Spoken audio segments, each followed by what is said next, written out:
Holy Gospel according to Mark. Glory to you, Lord. When Jesus had crossed again in the boat to the other side, a large crowd gathered around him, and he stayed close to the sea. One of the synagogue officials, named Jairus, came forward. Seeing him, he fell at his feet and pleaded earnestly with him, saying, "My daughter is at the point of death. Please, come, lay your hands on her, that she may get well and live." He went off with him, and a large crowd followed him and pressed upon him. There was a woman afflicted with hemorrhages for 12 years. She had suffered greatly at the hands of many doctors, and had spent all that she had. Yet she was not helped, but only grew worse. She had heard about Jesus and came up behind him in the crowd and touched his cloak. She said, "If I but touch his clothes, I shall be cured." Immediately, her flow of blood dried up. She felt in her body that she was healed of her affliction. Jesus, aware at once that power had gone out from him, turned around the crowd and asked, "Who has touched my clothes?"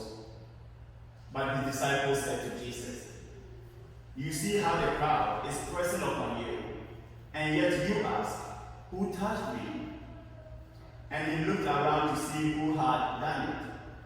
The woman, realizing what had happened to her, approached in fear and trembling. She fell before Jesus and told him the whole truth. He said to her, "Daughter, your faith has saved you. Go in peace and be cured of your affliction." While he was still speaking, people from the synagogue official's house arrived and said, "Your daughter has died. Why trouble the teacher any longer?"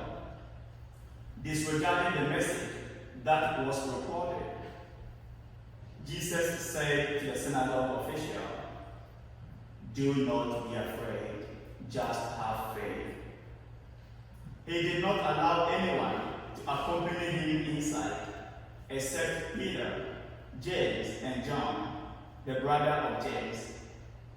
When they arrived at the house of the synagogue official, he caught sight of a commotion, people weeping and wailing loudly.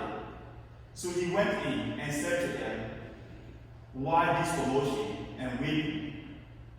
The child is not dead, but asleep." And they ridiculed him. Then he put them all out. He took along the child's father and mother, and those who were with him, and entered the room where the child was. He took the child by the hand and said to her, "Talitha kum," which means, "Little girl, I say to you, arise." The girl, a child of 12, arose immediately and walked around. At that, they were utterly astounded. He gave strict orders that no one should know about this, and said that she should be given something to eat. The Gospel of the Lord. Praise to you, Lord Jesus Christ.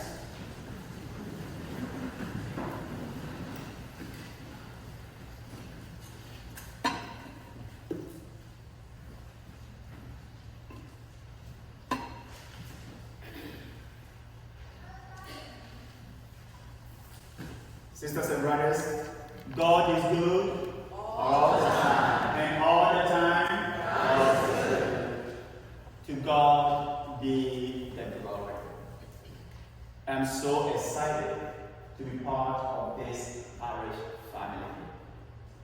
Already, Father Frank, Father Zach, and our seminarian, Patrick, have taken me to the house of the Gabigans, Jackie and Jen, for my first dinner. And then Brian and Holly took us out for dinner 2 days ago. And Pamela and Robert Pasieka brought me some delicious cookies, which we are still crunching now at the restaurant. They're very good. I already feel like I'm welcome. And I see the welcoming spirit of this parish, your love, your generosity. And I've seen Father Frank just for the 5 days I have been here, going out to various homes to visit people, to eat, to greet people, go to the hospitals. And I would like to walk in his footsteps. So after our summer vacations, at the end of August, early September, please invite me to your homes. I would like to, I'd like to visit you, get to know you on a more personal level, right? And I eat almost anything. I don't have any allergies. And if you have dogs, cats, or any pets, as long as they don't bite, I'm good, right? So today, as you are gathered here, I'd like to assure you that we are going to have a joy ride in this parish. On that note, I would like us to reflect this Sunday and for the rest of the week on joy. Joy, J-O-Y. J, Jesus, O, others, Y, yourself. So for us to have true joy, we need to remember Jesus, others, yourself. J-O-Y, joy. And that reminds me of a story. A group of businessmen and women went for a convention in Chicago. It had run late, and they were rushing to the airport to catch their flights home. In their hurry to check in and make it on time, one of the businessmen knocked over a display of baskets filled with apples. The apples flew all over, but the businessman who knocked them over just kept going. One of them, however, stopped to help the little girl at the display retrieve the apples, even though he knew that he might miss his flight as a result. It turned out that the little girl was blind. She was on her hands and knees, weeping, trying to find the apples which were scattered all over the place. But the businessman calmed her down, assuring her that he would put back everything the way it had been. It took a while, but he was true to his word. As he bade the little girl farewell, he handed her a $20 bill, explaining that the $20 would cover the cost of the apples that were bruised and were unsellable. He was surprised about the little girl's reaction. "Are you Jesus?" she said. The businessman responded, "No, but that he was glad he was able to help." As he departed, he couldn't help thinking about how much better he would be and the difference he would make in the world if each day he lived his life in such a way that people may wonder, if not aloud, then secretly, "Are you Jesus?"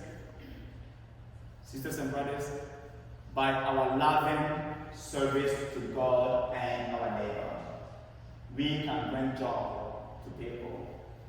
We can put a smile on someone's face. We can make a difference in our families, in our community, in our church, in our country, and the rest of the world. And that is the example Jesus shows us in today's gospel. In their need, Jairus and a woman who was suffering from hemorrhages for 12 good years came to Jesus for help. And Jesus, who brings us joy, who gives us inspiration, who encourages us to keep going, relieve them from their burdens. Because he tells us in Matthew chapter 11, verse 28, "Come to me, all you who labor and are burdened, and I will give you rest." The woman who has been suffering from hemorrhages, flow of blood for 12 years, and could not have babies, came to Jesus with her burden, her sufferings, and Jesus relieved her of all that. And remember, she had done everything possible. She went to others, doctors, medical professionals to get healed, but they could not help her. She only grew worse. Jesus was her last resort, her last hope. And she came to Jesus, who offered her what she needed the most, healing from her affliction. And then Jairus, who had even been discouraged by others. Why bother Jesus? Your daughter is dead. She is deceased. Go home. But then Jesus turns toward Jairus and tells him, do not be afraid. Just have faith. Jesus goes to the house with him and the mother of the child. And Jesus raised her back to life. That is what we are called to do, sisters and brothers. To bring joy to others through our loving acts and deeds of generosity, patience, justice, kindness, which bring others comfort and inspiration. Our loving acts of sharing our time, our talent, and our treasure with others. And that's what we are called this Sunday to do for our family and for others. And let us remember what brings us true joy. Jesus, others, and yourself. Joy.